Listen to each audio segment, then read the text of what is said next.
ले जाया जाएगा, साबरमती आश्रम ले जाया जाएगा। तो उन्होंने क्या किया कि वल्लभ से मिलने की योजना उन्होंने बना ली। उन्होंने कहा कि और अंदाजा लगा लिया कि इस किन जगहों से वल्लभ होकर के जाएंगे। फिर उन्होंने कहा कि क्यों ना हम उस समय का अंदाजा लगा करके बाहर ही उनके आश्रम जाने से पहले ही हम उनसे थोड़ा मिल ले, है ना। ये सब सोच करके क्या हुआ कि वो मिलने के लिए वहां खड़े और थोड़ी सी समय के लिए, मेरी आवाज आ रही है आप लोगों को, थोड़े से समय के लिए वो सड़क के किनारे ही वल्लभ से मिले। और वल्लभ जैसे ही मिलने के बाद जाने लगे तो उन्होंने कहा कि मैं तो अब चलता हूँ, अब किसकी बारी है? तुम्हारी बारी है ना, आप लोगों की बारी है। मैं आश्रम के सारे लोगों से यह गुजारिश करता हूँ। उनके कहने का यही मतलब था कि मैं तो नहीं रहूंगा, तो इसका मतलब ये नहीं कि आप जो है वो जो आंदोलन आपका है उसको वहीं पे छोड़ देंगे, आप उसको आगे बढ़ाएंगे। अब ये जिम्मेदारी मैं आप लोगों को देता हूँ, ठीक है। फिर देखिए, वल्लभ की गिरफ्तारी के कारण राष्ट्र में आए लोगों के बीच सरकार के खिलाफ प्रतिक्रिया तो स्वाभाविक थी, है ना। उन्होंने जब उनको गिरफ्तार कर लिया था तो लोगों के अंदर एक आक्रोश था और उन्होंने क्या किया, उसके लिए बड़ा ही आंदोलन और गुस्से में आकर के उन्होंने अपने निश्चय को और भी दृढ़ कर दिया और भी मजबूत कर दिया। फिर जब गांधी जी राज पहुंचे तो वहां जब उनकी बैठक होने वाली थी तो बैठक में होने से पहले जवाहरलाल नेहरू उनसे मिलना चाहते थे। उन्होंने बताया कि आप मुझसे मिल तो सकते हो, लेकिन मुझसे मिलना इतना आसान नहीं होगा। अगर आप मुझसे चाहते हैं तो आपको पूरी रात जागरण करना पड़ेगा और उसके बाद आना पड़ेगा मुझसे मिलने।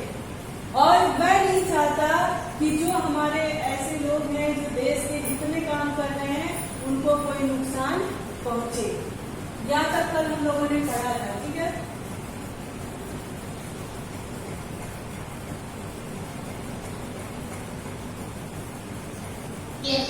हाँ, अब देखिए आगे हम लोग पढ़ेंगे एग्जैक्ट कहाँ से पढ़ना है। 44 हो चुका था ना, यहाँ से पढ़ना था हमें वल्लभ भाई की गिरफ्तारी के। हाँ देखिए, वल्लभ भाई की गिरफ्तारी के कारण वल्लभ भाई की गिरफ्तारी के कारण राष्ट्र में आम लोगों के बीच सरकार के खिलाफ प्रतिक्रिया स्वाभाविक थी। भाई उनका एक ऐसा लीडर, एक ऐसा नेता जो उनको देश की आजादी और अभिव्यक्ति की आजादी के लिए उनके साथ खड़ा रहता, और उनकी गिरफ्तारी हो गई तो जो उनके आश्रित लोग थे उनके अंदर, उनके मन के अंदर तो प्रतिक्रिया होना स्वाभाविक था ही।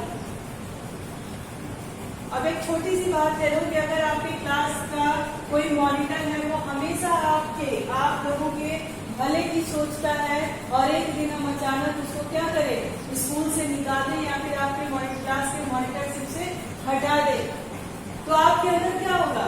आपके अंदर भी कोई प्रतिक्रिया होगी। आप भी कहोगे कि नहीं, ये हमारे क्लास का सबसे अच्छा मॉनिटर था और इसको क्यों ही ऐसे अकारण बिना कारण के हटा दिया गया।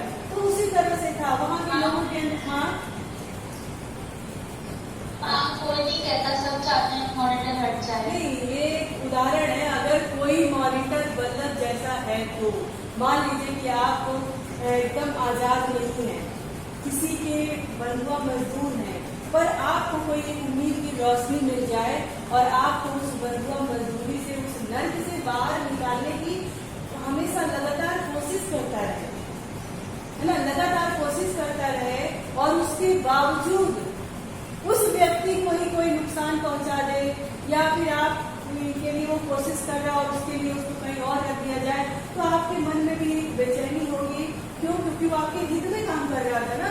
यहाँ पर भी एक लालच है, एक अपने लिए एक मोह है, लेकिन वो मेरे लिए काम कर रहा था तो मेरे अंदर जरूर एक प्रतिक्रिया जगेगी, अरे देखिए वो अच्छा व्यक्ति था और उसको यहाँ से हटा दिया गया।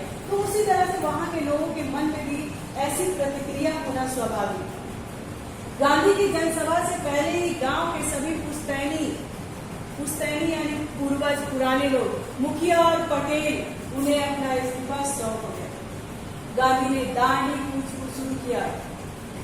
देखिए, उन्होंने अपना इस्तीफा सौंप गया, यानी वो सरकारी नौकरी सरकारी नौकरी करते थे, उस समय ब्रिटिश की शासन था।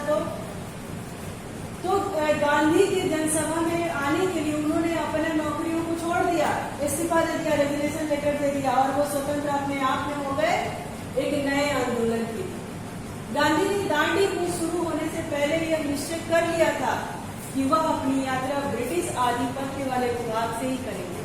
ब्रिटिश आधिपत्य यानी उस जगह से करेंगे जहां पर ब्रिटिशों का हुकूमत चलता है।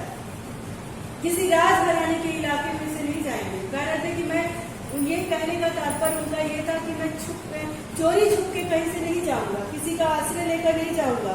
मैं ब्रिटिश आधिपत्य से, जहाँ पे ब्रिटिशों का शासन चल रहा है, मैं उनके सामने से ही अपने आंदोलन को लेकर के आगे बढ़ूंगा। ये उन्होंने दृढ़ निश्चय कर लिया था, क्योंकि गांधी के स्वभाव में डर करके जीना और छुप करके जीना नहीं था। किसी राजघराने के इलाके में नहीं जाएंगे, लेकिन इस यात्रा में पर मजबूरी थी उनकी कि क्या हुआ, लेकिन इस यात्रा में उन्हें थोड़ी देर के लिए बड़ौदा रियासत से होकर गुजरना पड़ा। उन्होंने मन बना लिया था कि मैं किसी राजघराने से होकर नहीं जाऊंगा, ब्रिटिश आधिपत्य के ही जगहों से जाऊंगा, लेकिन मजबूरी ऐसी कि उनका एक रास्ता ऐसा जा रहा था जो बड़ौदा रियासत होते हुए उनको गुजरना पड़ा। ऐसा उनकी मजबूरी थी, वो इच्छा नहीं थी, क्योंकि दूसरा कोई रास्ता नहीं था। ऐसा न करने पर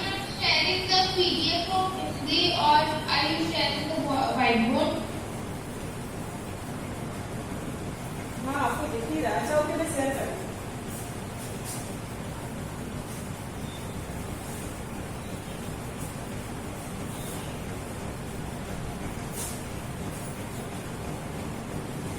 अब दिख रहा है?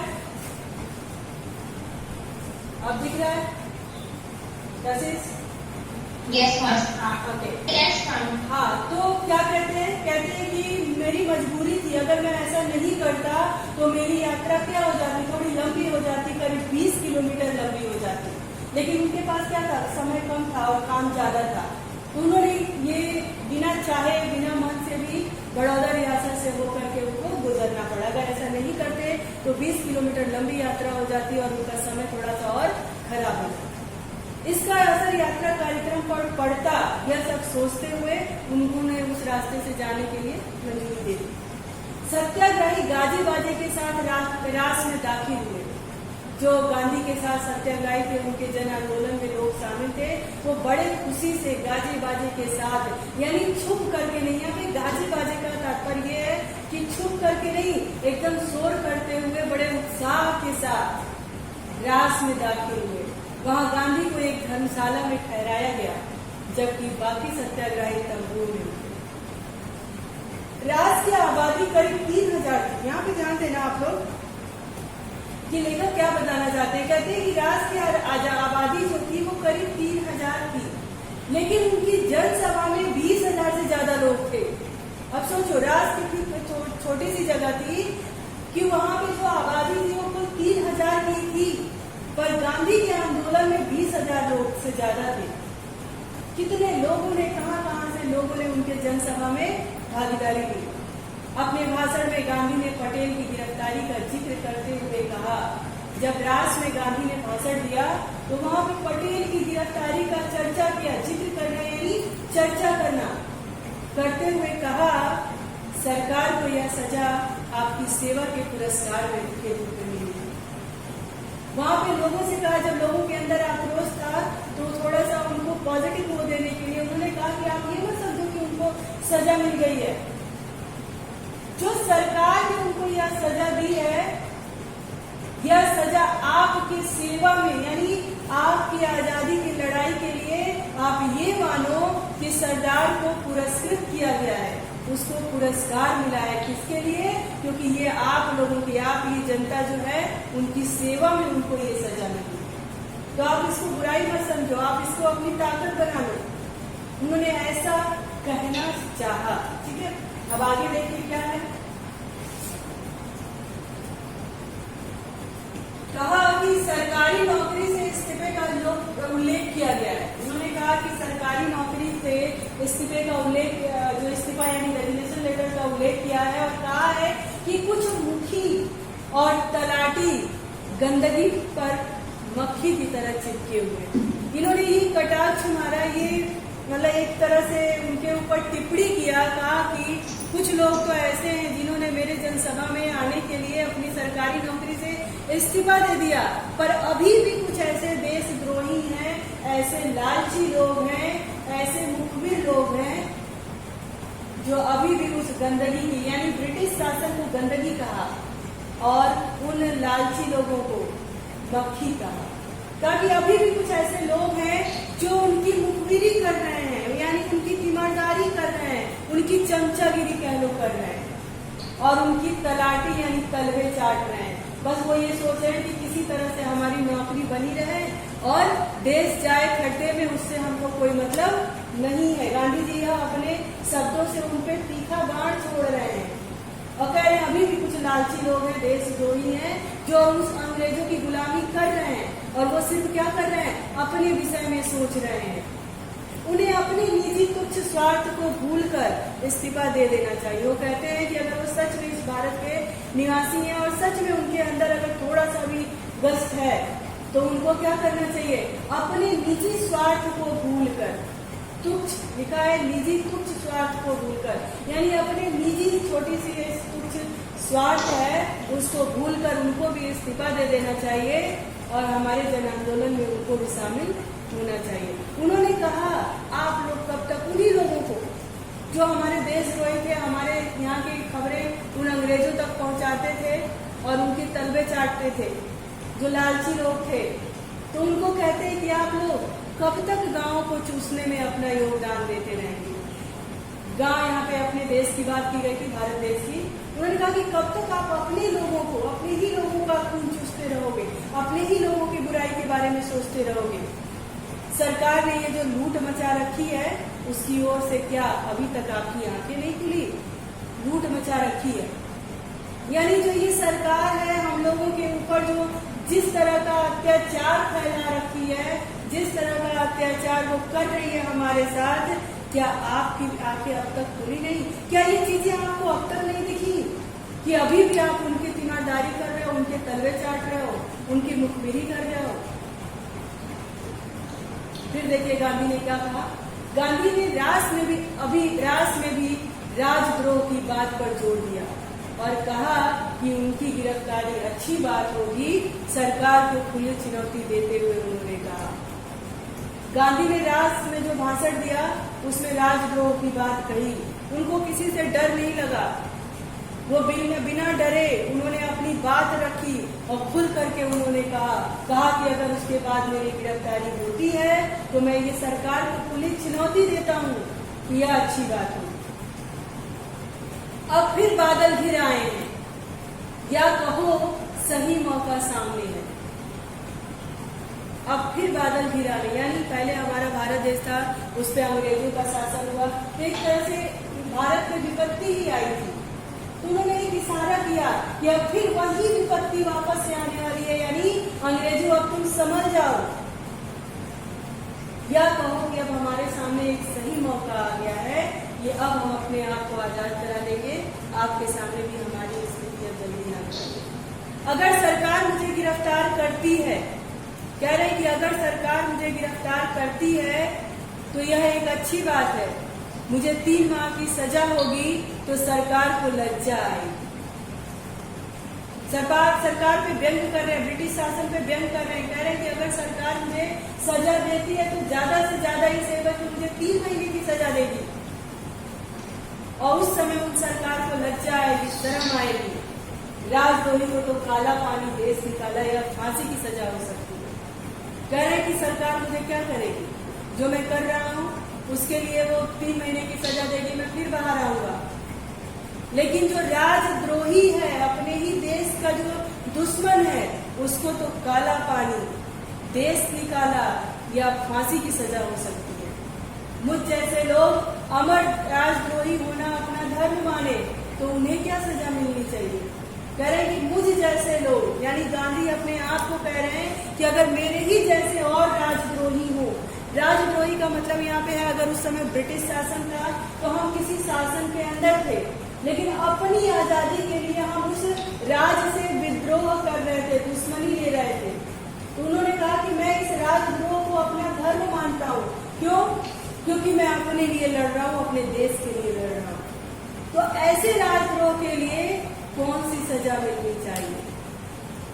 क्योंकि गांधी को पता है कि जो राजद्रोह करता है उसे देश निकाला, अपने देश से बाहर कर दिया जाता है, काला पानी का सजा दे दिया जाता है, या उसको फांसी की सजा होती है।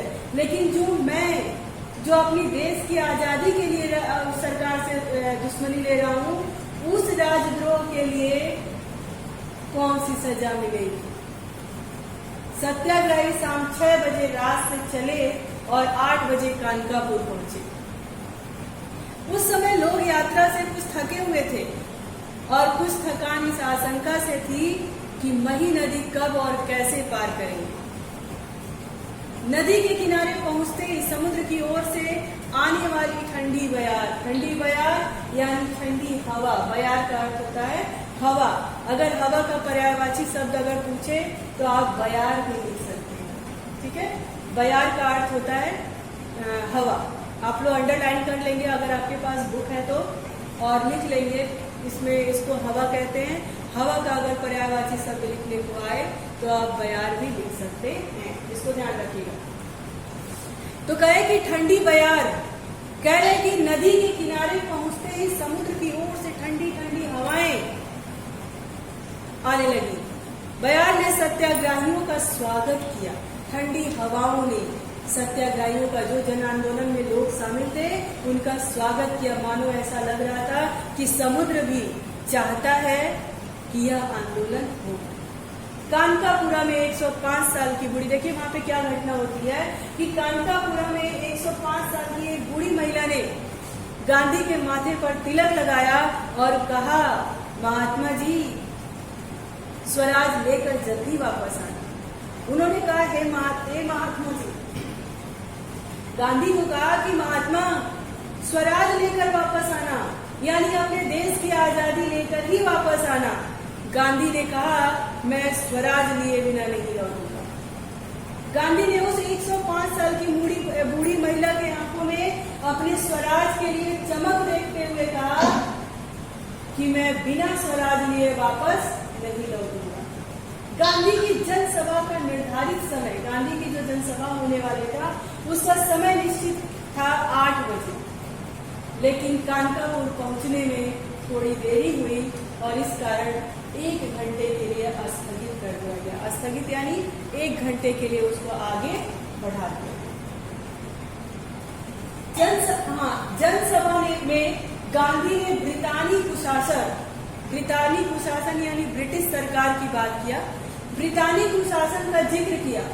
उन्होंने कहा कि इस राज में रंक से राजा सब दुखी।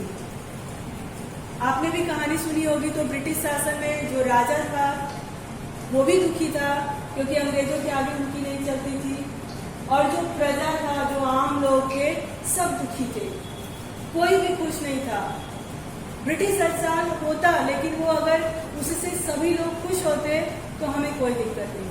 लेकिन क्या था, वो दूसरे देश के लोग आए और हमारे पे शासन करने लगे और हमको अपना बंधुआ मजदूर बना दिया, और उस तरह से होकर के सारे लोग, जो राजा थे वो भी दुखी थे और जो आम जनता थी वो भी दुखी थी। इसका जिक्र, इसकी चर्चा अपनी जनसभा में गांधी ने किया। कह रहे कि राजे महाराजे जैसे सरकार नचाती है, नाचने को तैयार है, यही राक्षसी राज है। कह रहे हैं, गांधी बताते हैं ब्रिटिश शासन के बारे में, कह रहे हैं कि उससे सभी लोग दुखी हैं। जो राजा महाराजा हैं, जैसा सरकार बोलती है वो वैसे ही करते हैं, मजबूर हैं क्योंकि उनके ऊपर उनका राज्य है, तो सरकार जैसे बोलेगी वैसे हमें करना ही पड़ेगा, चाहे हम चाहें या ना चाहे। तो वही वो कह रहे हैं, गांधी जी कह रहे हैं कि राजा महाराजा तक सरकार जैसे नचाती है, उनके इशारों पर नाचने को तैयार है। इसी को तो कहते हैं राक्षसी राज, यानी ये राक्षसों का राज चल रहा है, बुराई का राज चल रहा है, इसका संहार करना चाहिए। कह रहे हैं कि इसका संहार करना चाहिए, अब ऐसे राज्य को खत्म करना चाहिए। आ रहा है समझ में? आ रहा है समझ में? आ रहा है समझ में? यस हाँ, तो वो कह रहे हैं कि ये राक्षसी राज्य है। अब मान लो कि आपका ये इलाहाबाद है, इलाहाबाद में कोई एक ऐसा शासन चल रहा है और वो शासन जो है वो सब खराब चला रहा है। आप चाहते भी हो कि मैं उसका विरोध करूं, लेकिन आप मजबूर हो और वो जैसा कह रहा है वैसा आप करने के लिए मजबूर है, तो आप मन से खुश हो पाएंगे क्या? नहीं हो पाएंगे। तो गांधी जी कहते हैं ऐसे शासन का संहार करना चाहिए, ऐसे शासन को मिटा देना चाहिए, इसको यहाँ से हटा देना चाहिए। फिर देखिए क्या कहते हैं, रास्ते में रेतीली सड़कों के कारण यह प्रस्ताव किया गया कि गांधी थोड़ी यात्रा कार से करें। जब गांधी आगे बढ़ने लगे तो रास्ते में कुछ रेतीली जगह थी, कंकड़ पथरीली जगह थी, तो जो उनके जन आंदोलन में लोग शामिल थे उन्होंने कहा कि कुछ रास्ता गांधी को कार से तय कर लेना चाहिए। लेकिन गांधी ने इससे साफ इनकार कर दिया, उन्होंने मना कर दिया। उनका कहना था कि उनके लिए यह जीवन की आखिरी यात्रा है। उन्होंने ऐसा क्यों कहा, कोई बताएगा? उन्होंने ऐसा क्यों कहा कि उनके लिए यह जीवन की आखिरी यात्रा है? क्योंकि अगर वो ये मान कर चलेंगे कि ये जीवन की आखिरी यात्रा है, तो वो सबको एक साथ लेकर स्वराज पाने में सफल हो। हाँ बिल्कुल, क्योंकि उनको पूर्ण विश्वास था कि अब ऐसा आंदोलन हमको अपना स्वराज पाने के लिए नहीं करना पड़ेगा। अब यह आंदोलन ही आखिरी होगा और हमारा स्वराज वापस आ जाएगा, हमें आजादी मिल जाएगी, ऐसा विश्वास उनको था। उन्होंने कहा कि यह मेरे जीवन का आखिरी यात्रा है और ऐसी यात्रा निकलने वाला वाहन का प्रयोग नहीं करता। यह पुरानी रीति है, कहते हैं कि यह पुरानी रीति है, पुराना नियम है, रीति यानी नियम, कि धर्म यात्रा में हवाई जहाज, मोटर या बैलगाड़ी में बैठकर जाने वाले को लाभ नहीं मिलता। हमने अपने घरों में भी सुना होगा ना कि अगर किसी धर्म बोलो, जो त्याग नहीं करते हो उसको सफलता नहीं। हाँ, जो त्याग नहीं करते यानी आसानी, त्याग नहीं करते तो सफलता की बात अलग हो गई, लेकिन जो त्याग नहीं करते तो अगर उनको कोई चीज मिल जाती है तो उसकी अहमियत उसको नहीं होती है, उसका महत्व वो नहीं जान पाता है। अगर हमें आसानी से आजादी मिल गई होती तो आज हम अपने इस आजादी की कीमत को पहचान नहीं पाते। हमको लगता है अरे ये आजादी तो छोटी चीज है, लेकिन यही आजादी पाने के लिए न जाने कितने लोगों को अपने जानों की बलि देनी पड़ी, कितनी यात्राएं करनी पड़ी, इस तरह के आंदोलन करने पड़े, कितने कष्टों को सहना पड़ा, तब जाकर के ये आजादी नामक चिड़िया हमें हासिल हुई। हमें अपने ही देश में अपने को ही आजाद कराने के लिए कितनी लड़ाई लड़नी पड़ी, तब आज हर कोई अपनी आजादी के लिए इसीलिए लड़ता है। अगर यह आजादी हमें बस एक कागज पत्थर पे लिख करके और मिल गई होती तो शायद ये आजादी इतनी इम्पोर्टेंट होती है, इतना महत्व होता है इसका, आज हम नहीं समझते। ठीक उसी तरह से कि अगर कोई धर्म का काम हम कर रहे हैं या फिर कोई भी ऐसा काम कर रहे हैं, अगर वो आसानी से हमें हासिल हो जाता तो हम उसके महत्व को समझ नहीं पाते। छोटी सी बात ले लो, अगर आप बिना पढ़े बिना लिखे आपका हमेशा फर्स्ट क्लास नंबर आता रहे, आप पढ़ाई को महत्व दोगे? आप ये सुबह से 8 बजे से लेकर के और शाम को 4 बजे तक जो मोबाइल के सामने बैठे रहते हो, बैठे रहते? कतई नहीं बैठे रहते। आपको क्या लगता है क्या जरूरत है इसको जानने के विषय में? रिपोर्ट तो मेरे हमेशा फर्स्ट क्लास आते हैं। आई बात समझ में कि गांधी ने ऐसा क्यों कहा? आया समझ में?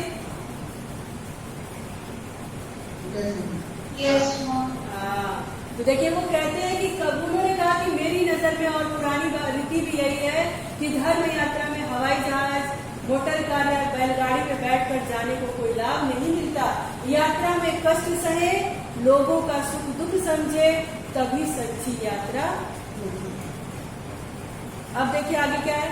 ब्रिटिश हुक्मरानों में एक वर्ग ऐसा भी था, ब्रिटिश का जो हुक्म था, ब्रिटिश सरकार थी, उसमें एक समूह ऐसा भी था जिसे लग रहा था कि गांधी और उनके सत्याग्रही मही नदी के किनारे अचानक नमक बनाकर कानून तोड़ देते।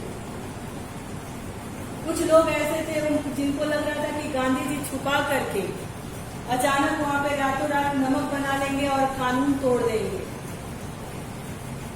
समुद्री पानी नदी के तट पर काफी नमक छोड़ जाता है। समुद्र का पानी खारा होता है, तो उन्होंने कहा कि जब समुद्र पीछे की तरफ बढ़ता है तो वो काफी नमक छोड़ जाता है, जिसकी रखवाली के लिए सरकारी नमक चौकीदार रखे जाते हैं। और वह नमक कोई ले ना, कोई वो ना करे उसे, तो उसकी देखभाल के लिए एक नमक चौकीदार रखे जाते हैं। गांधी ने भी कहा कि यहाँ नमक बनाया जा सकता है। गांधी ने कहा कि यहाँ पर मही नदी के किनारे नमक बनाया जा सकता है। गांधी को समझने वाले वरिष्ठ अधिकारी इस बात से सहमत नहीं थे, परंतु जो बड़े अधिकारी थे, जो गांधी को जानते थे, गांधी से परिचित थे, वो रातों रात गांधी नमक बना करके और नियम तोड़ देंगे, इस बात को मानने के लिए तैयार नहीं थे। उसकी इस बात से वो सहमत नहीं थे कि गांधी कोई काम अचानक से और चुपके से कर सकते, क्योंकि गांधी के तो स्वभाव में था कि वो किसी से डरना नहीं था, कोई काम चोरी छुपके नहीं करना था। तो जो लोग उन्हें जानते थे, उनके स्वभाव से परिचित थे, उन्होंने कहा कि मैं नहीं मानता, गांधी ऐसा नहीं कर सकते, कोई काम वो अचानक और चुपके से करेंगे, ऐसा नहीं कर सकते। इसके बावजूद भी, इतना सब होने के बावजूद भी ब्रिटिश जो हुक्मराने थे, उन्होंने नदी के तट पर से नमक का भंडार हटा लिया और उन्हें नष्ट करा दिया, ताकि इसका खतरा ही ना रहे। देखिए, इतना सब जानते थे, गांधी के स्वभाव से परिचित थे, लेकिन उसके बावजूद भी ब्रिटिश हुक्मरानों ने क्या किया, नमक के ढेर को वहां से हटवा लिया और क्या किया, वहां से जितने भी नमक थे उसको नष्ट करा दिया, ताकि इसका खतरा ही ना रहे कि यहाँ पर नमक जैसा कोई नियम तोड़ा जाए।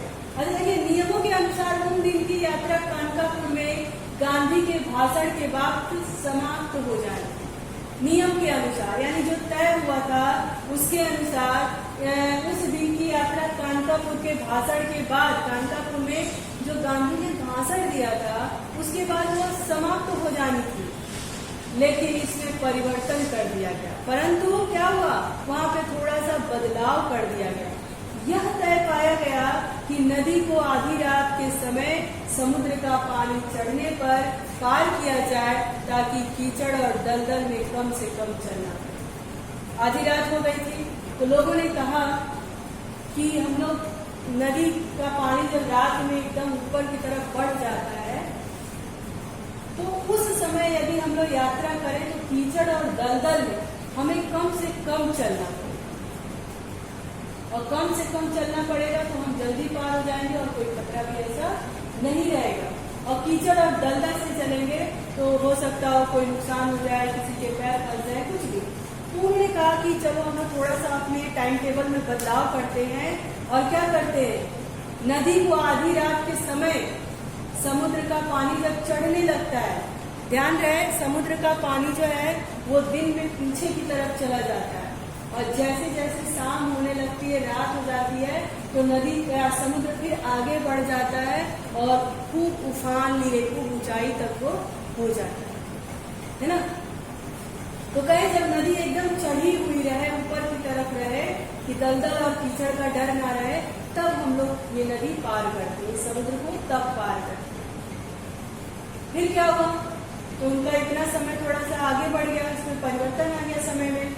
फिर कहने लगे रात की 10:30 बजे भोजन के बाद सत्याग्रही नदी की ओर चले। अंधेरी रात में गांधी को करीब 4 किलोमीटर दलदल जमीन पर चलना पड़ा।